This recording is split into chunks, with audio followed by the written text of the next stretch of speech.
Masjidda bir boy odam bilan bir darvesh ibodat qilar edilar. Ular bir-birlariga yaqin o'tirganlaridan qilayotgan duolari bir-birlariga eshitilib turardi. Darvesh namozdan so'ng shunday duo qildi: Allohim, qornim juda och. Menga falon taom va falon shirinliklardan yetkaz.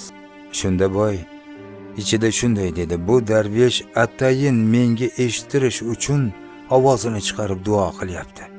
O'zimga aytsa ham bo'lardi-ku, unga hech narsa bermayman. Nafs doim shunday har ishga aralashadi. Darvesh duolarini bitirib masjidning bir chetiga borib yonboshladi. Bir ozdan so'ng masjidga bir odam qo'lida savat bilan kirib keldi. Darveshning oldiga borib, savatni uning oldiga qo'ydi. Bu holni boy odam orqadan kuzatib turardi.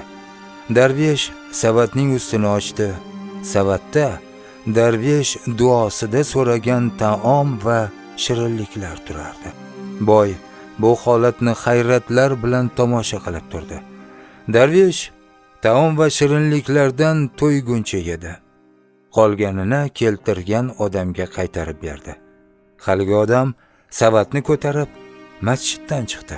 Boy turib u odamning orqasidan bordi. Uni to'xtatib so'radi: "Siz kimsiz?" "Men bir hammol odamman. Bu narsalarni kim yubordi?" "Hech kim yubormadi. O'zim keltirdim." "Siz bu odamni taniysizmi?" "Yo'q, tanimayman." Tanimagan, bilmagan odamga nega shuncha narsa olib keldingiz?" "Sizga anglatay," dedi boyagi odam kulib. "Men bir faqir odamman. Har kimni yukini tashib kun ko'raman. Bugun bir boy odamning yukini tashidim. U menga juda ko'p pul berdi. Men ham darhol boshqa vaqt bolalarimga yedira olmagan taomlar uchun bozorlik qildim.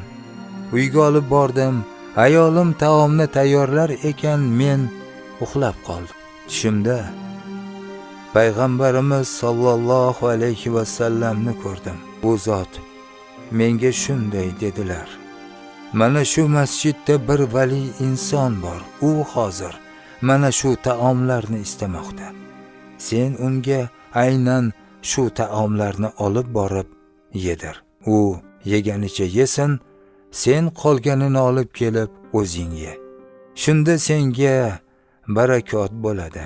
Shu ishni qilsang, men seni jannatga kirishing uchun kafil bo'laman."